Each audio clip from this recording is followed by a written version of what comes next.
when it came time to choose a title for the book, The Snowball was the only title that was right, because it came from one of Warren's favorite sayings, which epitomizes him and his life and the way he's lived it. And that is that life is like a snowball, and all you need is wet snow and a really long hill. And that's not just talking about money. It's talking about relationships. It's talking about how you plan your life. It's talking about how you spend your time, your learning and knowledge, which is cumulative, and it can roll along faster and faster as you do it mindfully.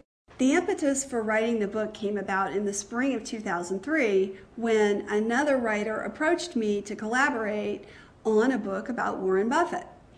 And the topic for that book was fairly narrow, and I felt at that time that writers had begun to carve off little pieces of Warren and write about him as if he consisted of a group of narrow subjects: Warren Buffett, the manager; Warren Buffett, the investor, and so forth.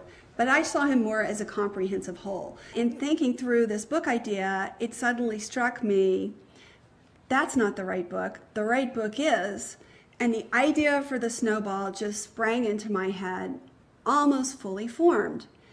I wanted to see a book about Warren Buffett that told a comprehensive life story of him that explained why is he the unusual person that he is.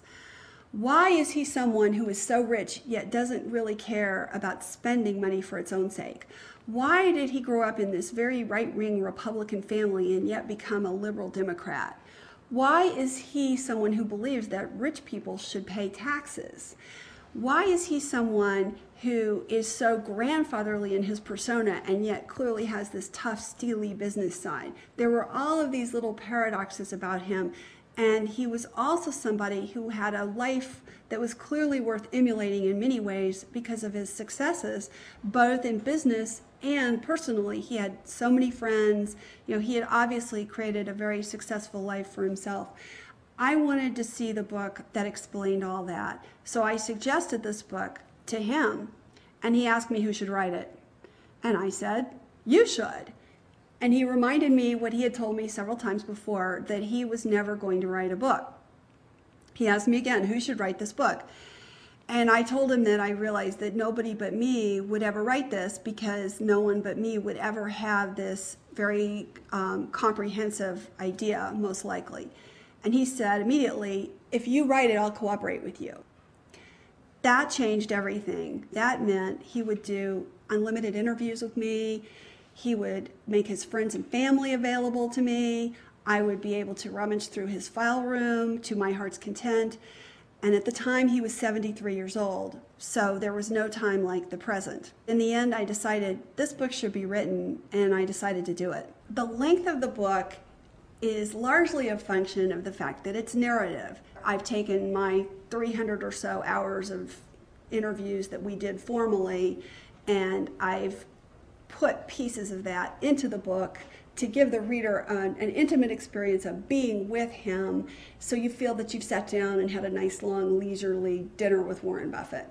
Warren's sister Doris Buffett, who is someone that I did interview extensively for the book, at one point took me to see David McCullough, the Pulitzer Prize-winning biographer. He is a friend of hers and lives close to her in Maine at her summer home. And he gave me some advice that in the end proved incredibly influential in my thought process. He said, you have the right to be a perfectionist. Don't let anyone take that away from you. You take as long as you need to make the book absolutely perfect, no matter how tired you are, no matter how rushed you feel, no matter how much anybody else wants the book to be finished, no matter what your deadline is, you have the right to be a perfectionist. And after talking to him, I realized that it's right to be a perfectionist. I was only going to do this once, and my name was going on it, and it was about an important, worthy subject